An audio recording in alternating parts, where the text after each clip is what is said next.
كالعادة هدف وأسيست لمحمد صلاح في مرمى لاسك، فوز كبير لليفربول وضمان الصعود إلى دور الستاشر في الدوري الأوروبي. محمد صلاح قاد ليفربول كقائد وكابتن للفريق وارتدى إشارة القيادة. محمد صلاح أدى 55 دقيقة على أعلى مستوى.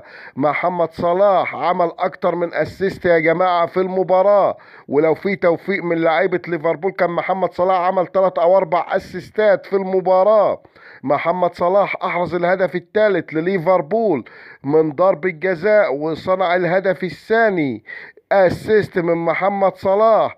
محمد صلاح أكثر لاعب في تاريخ الدوري الإنجليزي إحرازا للأهداف في الدوريات الأوروبية الكبرى. محمد صلاح ما زال يكسر ويكتسح جميع الأرقام القياسية. محمد صلاح فخر العرب وفخر أفريقيا، لا يتوقف عن تحطيم جميع الأرقام القياسية، سواء في الدوري الإنجليزي سواء في دوري أبطال أوروبا أو الدوري الأوروبي. هذا الموسم بالتوفيق لنجمنا العربي والمصري الكبير اللي مشرف مصر ومشرف الدول العربية ومشرف أفريقيا في أكبر المحافل الدولية. رجاء الاشتراك في قناتي وتفعيل الجرس. شكرا لحضراتكم.